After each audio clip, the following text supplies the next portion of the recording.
Our chapter number first, that is सौर मंडल में पृथ्वी। सौर मंडल में पृथ्वी के बारे में हम पढ़ने जा रहे हैं। इसका एक समरी मैं अगर आपको बताऊं तो इसमें हम पढ़ेंगे पूर्णिमा अमावस्या के बारे में, नक्षत्र मंडल के बारे में, चंद्रमा के बारे में, ग्रहों के बारे में, और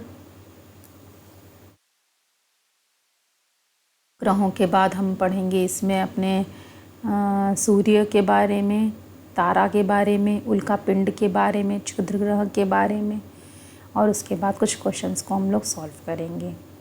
okay, this is the some overview of the chapter. So we will start studies about. हम लोग इसमें कुछ रीडिंग भी लेंगे, जैसे कि हमारा और आपका जो इंटरेक्शन है वो ऐसा रहे जैसे कि हम बुक की रीडिंग भी कर रहे हैं, साथ में उसको समझते भी जा रहे हैं। ठीक है, तो स्टार्ट करते हैं। First, welcome to study hours. Okay, सूर्यास्त के बाद आकाश को देखना कितना अच्छा लगता है। आसमान में पहले 1 या 2 बिंदु चमकते हुए दिखते हैं, लेकिन बाद में इनकी संख्या बढ़ती जाती है। आप इनकी गणना नहीं कर सकते। संपूर्ण आकाश छोटी छोटी चमकदार वस्तुओं से भर जाता है, जिनमें से कुछ चमकीले होते हैं और कुछ धुंधले। ऐसा प्रतीत होता है मानो आकाश में हीरे जड़े हों। इनमें से कुछ टिमटिमाते प्रतीत होते हैं, लेकिन अगर आप उनको ध्यान से देखेंगे तो पाएंगे कि इनमें से कुछ की टिमटिमाहट अन्य से अलग है। ये बिना किसी टिमटिमाहट के चंद्रमा के समान चमकते हैं। इस पैराग्राफ का ये मतलब है कि सूर्य अस्त से पहले, जब सूर्योदय से लेकर के शाम तक का समय होता है, जब सूर्यास्त नहीं होता है, तब हमें सूर्य अकेला दिखाई देता है आसमान में।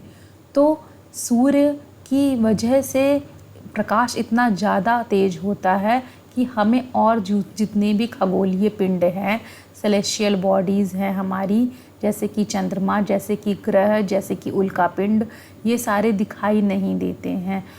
क्यों नहीं दिखाई देते? सेम द आंसर इज सूर्य का प्रकाश बहुत तेज होता है। ओके, तो इनकी हम गणना नहीं कर सकते हैं क्योंकि ये अनगिनत होते हैं, और इनमें से कुछ की टिमटिमाहट टुप वाली होती है, मतलब कुछ टिमटिमाते रहते हैं और कुछ टिमटिमाते नहीं हैं। तो जो हमारे टिमटिमाते होते हैं वो अक्सर तारा होते हैं, और जिनमें टिमटिमाहट नहीं होती है वह या अलग प्रकार की एक टिमटिमाहट होती है, वह हमारे ग्रह या हमारे उपग्रह होते हैं। ओके, जैसे कि चंद्रमा, जैसे हमारा उपग्रह है चंद्रमा। इन चमकीली वस्तुओं के साथ आप लगभग प्रतिदिन चंद्रमा को भी देखते हैं। यह अलग अलग समय पर अलग आकार और अलग स्थितियों में दिखाई पड़ता है। आप पूर्ण चंद्र को लगभग 1 महीने में 1 बार देख सकते हैं। यह पूर्ण चंद्र वाली रात या पूर्णिमा होती है। जिस दिन हमें आकाश में चंद्रमा पूर्ण रूप से दिखाई देता है उसे हम पूर्णिमा कहते हैं, और जिस दिन हमें चंद्रमा बिल्कुल नहीं दिखाई देता है उस रात्रि को हम अमावस्या कहते हैं। तो चलिए जल्दी से मुझे बताइए कि इन चंद्रमा पूर्णिमा से लेकर अमावस्या के बीच में तो 15 दिन का गैप होता है, ये तो हमें लिखा हुआ है, बट चंद्रमा की एक रिवॉल्यूशन साइकिल कितने दिन की होती है? ठीक है, कमेंट्स में बताइए। ऐसी रात में अगर आसमान साफ है तो आप आसमान का अवलोकन अच्छी तरह से कर सकते हैं। क्या आपको इस बात पर आश्चर्य नहीं होता है कि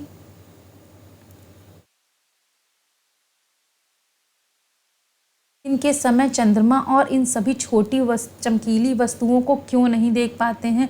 ऐसा इसलिए कि सूर्य के अत्यधिक तेज प्रकाश के कारण रात के समय चमकने वाली वस्तुओं को हम दिन में नहीं देख पाते हैं। सूर्य चंद्रमा, ये लाइन इम्पॉर्टेंट है, इसको मैं हाईलाइट कर देती हूँ आपके लिए। सूर्य, चंद्रमा और वे सभी वस्तुएं जो रात के समय आसमान में चमकती हैं खगोलीय पिंड कहलाती हैं। ओके, कुछ खगोलीय पिंड बड़े आकार वाले तथा गर्म होते हैं। ये गैसों से बने होते हैं। इनके पास अपनी ऊष्मा तथा प्रकाश होता है जिसे वे बहुत बड़ी मात्रा में उत्सर्जित करते हैं। इन खगोलीय पिंडों को तारा कहते हैं।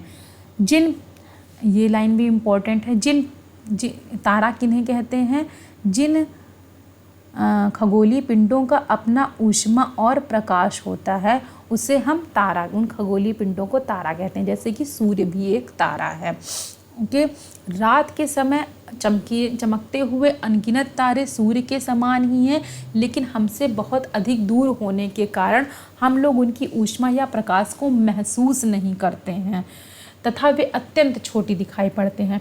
हमारे सूर्य जैसे ही अनगिनत तारे आसमान में हैं, परंतु हम उनकी हीट और लाइट को महसूस क्यों नहीं कर पाते हैं? क्योंकि वो हमसे बहुत ज़्यादा दूर हैं और वो इस वजह से हमें बहुत छोटे दिखाई पड़ते हैं और उनकी ऊष्मा हमारे तक पृथ्वी पर आ नहीं पाती है। आपने अवश्य ध्यान दिया होगा कि कुछ दूरी से देखने पर सभी वस्तुएं छोटी दिखाई पड़ती हैं। अत्यधिक ऊंचाई पर उड़ रहा हवाई जहाज कितना छोटा दिखाई देता है। रात्रि में आसमान की ओर देखते समय आप तारों के विभिन्न समूहों द्वारा बनाई गई विविध आकृतियों को तो देख सकते हैं।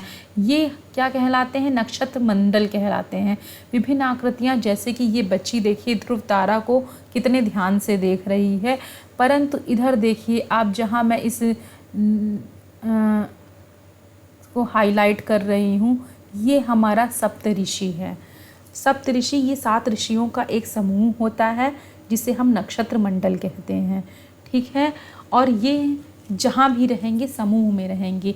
ऐसा ही एक नक्षत्र मंडल हमारा बिग बियर या अर्सा मेजर भी है जो कि आसमान में हमें दिखाई देता है। ओके, अपने परिवार या पड़ोस में किसी बड़े व्यक्ति से कहिए कि वह आसमान में और अधिक तारों और नक्षत्र मंडल को आपको दिखाए, तो आप रात में जाकर के उसको देख सकते हैं। प्राचीन समय में लोग रात्रि में दिशा निर्धारण तारों की सहायता से करते थे। उत्तरी तारा उत्तर दिशा को बताता है। ये बच्ची ध्रुव तारा जिसको देख रही है, जिसे हम उत्तर तारा भी बोलते हैं, जो कि बहुत चमकीला होता है, यह हमेशा उत्तर दिशा में ही निकलता है। और इससे हमारे पुराने लोग, जब घड़ी का आविष्कार नहीं हुआ था तो उत्तर दिशा और जब कंपास का आविष्कार नहीं हुआ था तब दिशा पता लगाने के लिए इसको उपयोग किया करते थे। इसे ध्रुव तारा भी कहते हैं, इसे पोल स्टार भी कहते हैं, कहा जाता है। यह आसमान में हमेशा एक ही स्थान पर रहता है। यह सप्त ऋषियों की सहायता से ध्रुव तारे की स्थिति को जान सकते हैं। हम चित्र में आप देख सकते हैं सप्तऋषि मंडल के बारे में, वो मैंने आपको बता ही दिया। कुछ खगोलीय पिंडों जिनमें अपना ऊष्मा और प्रकाश नहीं होता है, वे तारों के प्रकाश से प्रकाशित होते हैं। ऐसे पिंड ग्रह कहलाते हैं। ठीक है, इसको भी मैं हाईलाइट कर देती हूँ आपके लिए कि जिन खगोलीय पिंडों में अपना ऊष्मा और प्रकाश नहीं होता है वह ग्रह कहलाते हैं। अंग्रेज़ी में इसे प्लैनेट कहते हैं। यह ग्रीक भाषा, ये इम्पोर्टेंट है, ग्रीक भाषा के प्लैनेटाई शब्द से बना है जिसका अर्थ होता है परिभ्रमक, अर्थात चारों ओर घूमने वाले। ये हमारे ग्रह किसके चारों ओर घूमते हैं? हमारे ग्रह सूर्य के चारों ओर घूमते हैं। ठीक है, पृथ्वी जिस पर हम रहते हैं यह एक ग्रह है। यह अपना संपूर्ण प्रकाश एवं ऊष्मा सूर्य से प्राप्त करती है, जो पृथ्वी के सबसे नज़दीक का तारा है। पृथ्वी को बहुत अधिक दूरी से, जैसे चंद्रमा से देखने पर यह चंद्रमा की तरह चमकती हुई प्रतीत होगी। अगर हम लोग पृथ्वी को जैसे हम चंद्रमा को पृथ्वी से देखते हैं तो हमें चंद्रमा बहुत ही चमकदार दिखाई देता है। वैसे ही यदि हम चंद्रमा से पृथ्वी की तरफ देखेंगे तो पृथ्वी भी हमें उतनी ही चमकदार परंतु नीली दिखाई देगी। क्यों? पानी की वजह से, 70% वाटर की वजह से पृथ्वी हमें नीली दिखाई देती है। इधर कुछ रोचक तथ्य दिया है जिसको मैं आपके लिए पढ़ लेती हूँ कि बृहस्पति, शनि तथा यूरेनस के चारों ओर छल्ले हैं। ये छल्ले विभिन्न पदार्थों के असंख्य छोटे छोटे पिंडों से बनी पट्टियाँ हैं। पृथ्वी से इन छल्लों को शक्तिशाली दूरबीन की सहायता से देखा जा सकता है। यह हमारे जुपिटर, सैटर्न और यूरेनस यानी कि बृहस्पति, शनि और यूरेनस के बारे में बताया जा रहा है कि इनके चारों ओर छल्ले होते हैं जो कि रॉक्स से बने होते हैं। ये छल्ले विभिन्न पदार्थों के असंख्य छोटे छोटे पिंडों से बनी पट्टियाँ होती हैं। ठीक है, उनको हम दूरबीन की सहायता से देख सकते हैं, अपनी नंगी आँखों से तो नहीं देखा जा सकता है। ये छल्ले हैं शनि। इसी तरह जुपिटर के भी चारों ओर हैं, परंतु उनको हम अपनी नंगी आँखों से नहीं देख सकते हैं। यूरेनस के भी चारों ओर छल्ले हैं। यह हमारी क्षुद्र ग्रह पट्टी है जिसे हम एस्टेरॉयड बेल्ट भी बोलते हैं। यह मंगल और जुपिटर के बीच में होती है। यह एक इम्पॉर्टेंट पॉइंट है, इम्पॉर्टेंट क्वेश्चन भी है जो कि बुक्स में आता है, आप इसको पढ़ सकते हैं। क्या आप जानते हैं पौराणिक रोमन कहानियों में सोल सूर्य देवता को कहा जाता था। सौर शब्द का अर्थ है सूर्य से संबंधित, इसीलिए सूर्य के परिवार को सौर मंडल कहा जाता है। सौर शब्द का उपयोग करते हुए और अधिक शब्दों को लिखें। सौर मंडल वगैरह इसकी कोई ज़रूरत नहीं है आपको।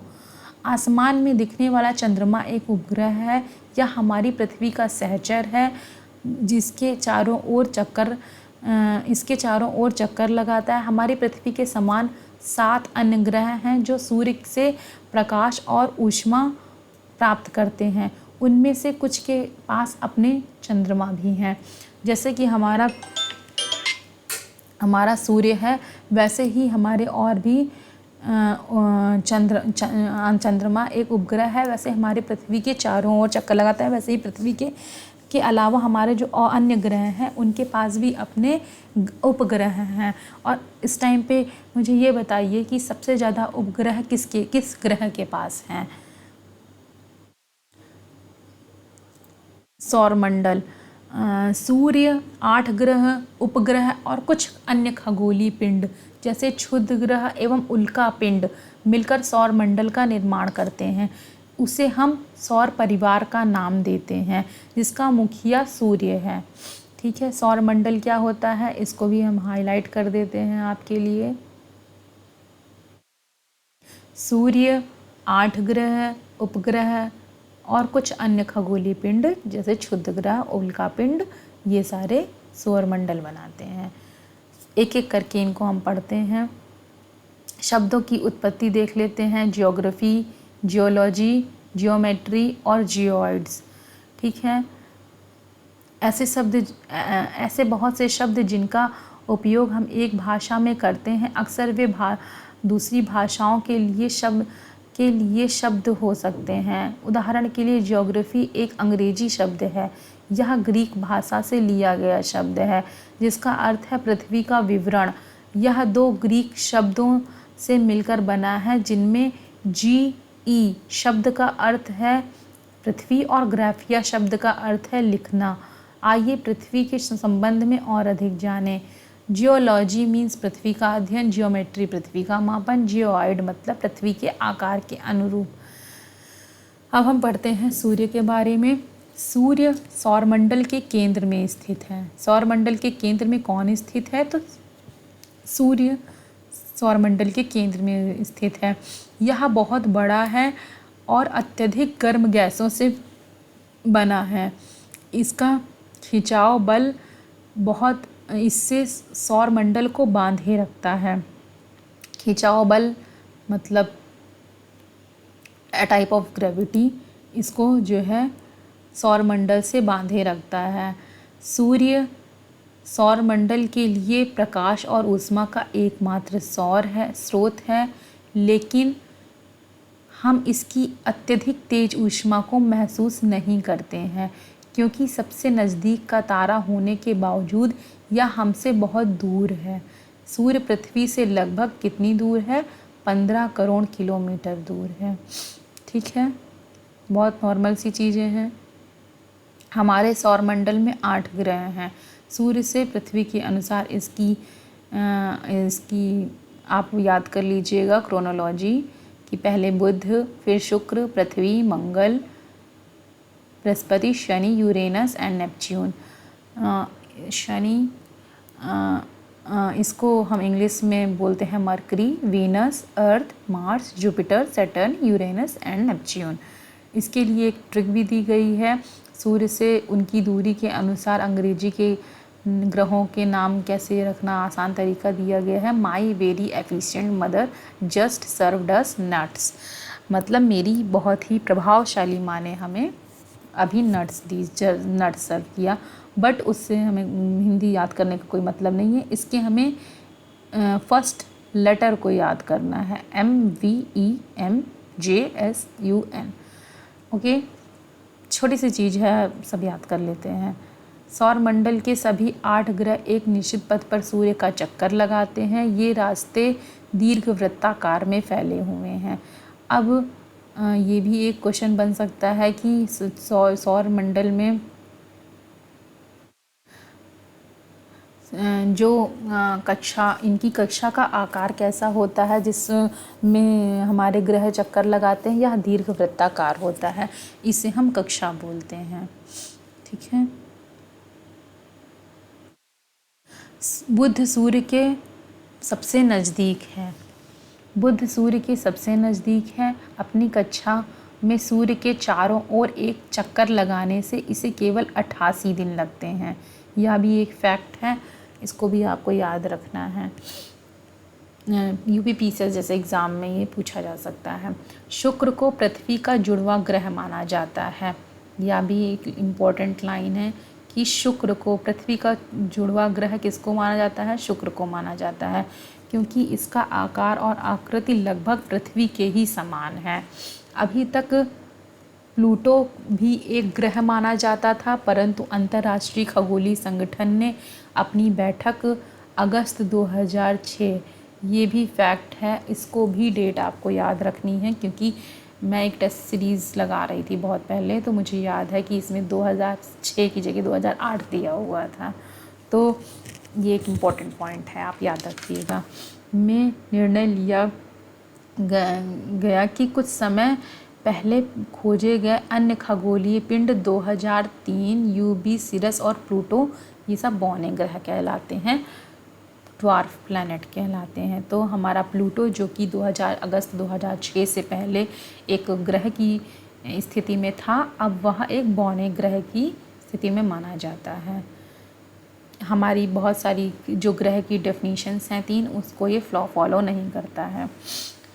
पृथ्वी क्या है, क्या आप जानते हैं? इसको पढ़ लेते हैं। पृथ्वी की गति लगभग 3 लाख किलोमीटर प्रति सेकंड है। इस गति के बावजूद सूर्य के प्रकाश को पृथ्वी तक पहुंचने में 8 मिनट का समय लगता है। ये भी एक फैक्ट है जो आप याद रख सकते हैं। सूर्य से दूरी के हिसाब से पृथ्वी तीसरा ग्रह है। सूर्य की दूरी के हिसाब से पृथ्वी किस नंबर पे आता है? तीसरे नंबर पे आता है। आकार में यह 5वां सबसे बड़ा ग्रह है। आकार में यह 5वां सबसे बड़ा ग्रह है। यह भी इम्पोर्टेंट पॉइंट है। यह ध्रुवों के पास थोड़ी चपटी है। यही कारण है कि इसके आकार को भू आप कहा जाता है। जियोइड बोलते हैं इसको, भू आप कहा जाता है। भू आप का अर्थ है पृथ्वी के समान आकार। जियोइड अभी हमने ऊपर देखा था, जियोइड मीन्स होता है पृथ्वी के समान आकार। जीवन के अनुकूल परिस्थितियां संभवतः केवल पृथ्वी पर ही पाई जाती हैं। पृथ्वी ना तो बहुत अधिक गर्म है, ना बहुत अधिक ठंडी है। यहाँ पानी और वायु उपस्थित हैं जो हमारे जीवन के लिए आवश्यक हैं। वायु में पृथ्वी के जीवन के लिए आवश्यक गैसें और ऑक्सीजन मौजूद है। इन्हीं कारणों से पृथ्वी सौर मंडल का सबसे अद्भुत ग्रह है। पृथ्वी से देखने पर नीले रंग पृथ्वी अंतरिक्ष से देखने पर पृथ्वी नीले रंग की दिखाई देती है, क्योंकि इसकी 2/3 सतह पानी से ढकी हुई है। इस फैक्ट के बारे में मैंने बताया था आपको, इसलिए इसे नीला ग्रह भी कहा जाता है, ब्लू प्लैनेट भी कहा जाता है। रोचक तथ्य ये है कि नील आर्मस्ट्रॉन्ग पहले व्यक्ति थे जिन्होंने 20 जुलाई 1969 को सबसे पहले चंद्रमा की सतह पर कदम रखा। मालूम करो कि क्या कोई भारतीय चंद्रमा पर गया है। बताइए कमेंट बॉक्स में, क्या राकेश शर्मा गए हैं? ओके, चंद्रमा। हमारी पृथ्वी के पास केवल एक उपग्रह है चंद्रमा। इसका व्यास पृथ्वी के व्यास का केवल 1/4 है। व्यास समझते हो आप, रेडियस का जस्ट डबल होता है व्यास, डायमीटर, दैट इज़ डायमीटर।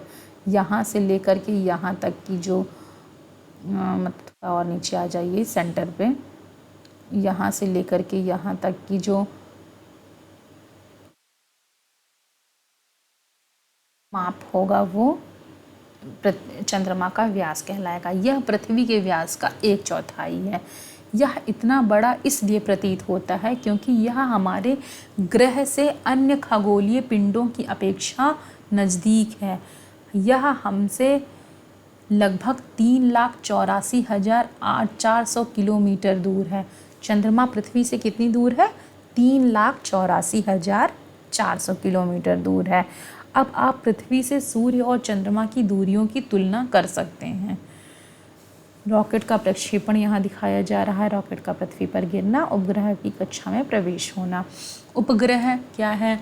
उपग्रह एक खगोलीय पिंड है जो ग्रहों के चारों ओर उसी प्रकार चक्कर लगाता है जिस प्रकार ग्रह सूर्य के चारों ओर चक्कर लगाते हैं। ठीक है, इसके बारे में हमने बात भी किया था कि चंद्रमा पृथ्वी का चक्कर लगाता है, कितने दिन में पूरा कर लेता है, आप मुझे यह बताएंगे। मानव निर्मित उपग्रह एक कृत्रिम पिंड है। यह वैज्ञानिकों के द्वारा बनाया गया है जिसका उपयोग ब्रह्मांड के बारे में जानकारी प्राप्त करने एवं पृथ्वी पर संचार माध्यम के लिए किया जाता है। इसे रॉकेट के द्वारा अंतरिक्ष में भेजा जाता है एवं पृथ्वी की कक्षा में स्थापित कर दिया जाता है। अंतरिक्ष में उपस्थित कुछ भारतीय उपग्रह इनसैट, IRS, एडुसैट इत्यादि हैं। ठीक है, मानव निर्मित उपग्रह भी पृथ्वी भी हमारे अंतरिक्ष में घूम रहे हैं। ठीक है, आइए चंद्रमा के बारे में थोड़ा और पढ़ते हैं, फिर क्षुद्रग्रह पढ़ते हैं और उल्का पिंड पढ़ते हैं और चैप्टर को समाप्त करते हैं। अब यहाँ क्वेश्चन क्या पूछा जा रहा है? जीव और पौधों को जीवित रहने एवं विकास करने के लिए किन तत्वों की आवश्यकता होती है? नॉट वेरी इम्पोर्टेंट, बाद में पढ़ेंगे। That is question.